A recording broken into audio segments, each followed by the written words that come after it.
YouTuber ভাই এইগুলা video camera ধারণ করে এডিট করে, এই যে আমি যে 2 ঘন্টা ওয়াজ করলাম, আমার ওয়াজ যত ফসল করলো, আমি 3 মিনিট জিকির করি, 2 মিনিট জিকির করি, ইদারে দেখা যায় এডিটিং এর মাধ্যমে রঙ্গাইয়া আমদারে ভাইরাল করার লেগা হেরা কিছু রুজির দান্দা করে, যে আমদারে কালারিং কইরা হেরার ভিউয়ার্স বাড়বো, হেরার কিছু রুজির দান দইব।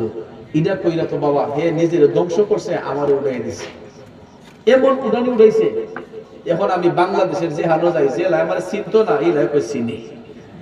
তা আজকে ও টুকসান ফুরাইছি পরে আমারে সবুজে কইতাছে, কয় বাজান, কয় আপনার নাম আমরা এলাকাতে অনেকে চিনে না, যখন ভাইরাল জিকির কইছি তখন ওগুলো চিনালিছে, ভাইরাল জিকির যখন কইছে সবাই চিনালিছে। আচ্ছা বলেন তো, এই জিকিরটাকে আমি নিজে ভাইরাল করছি, ইডা ফুলাফানে এডিট কইরা ভাইরাল করছে, তখন আমার কি লস হইছে না লাভ হইছে? ওই যে ভাইরাল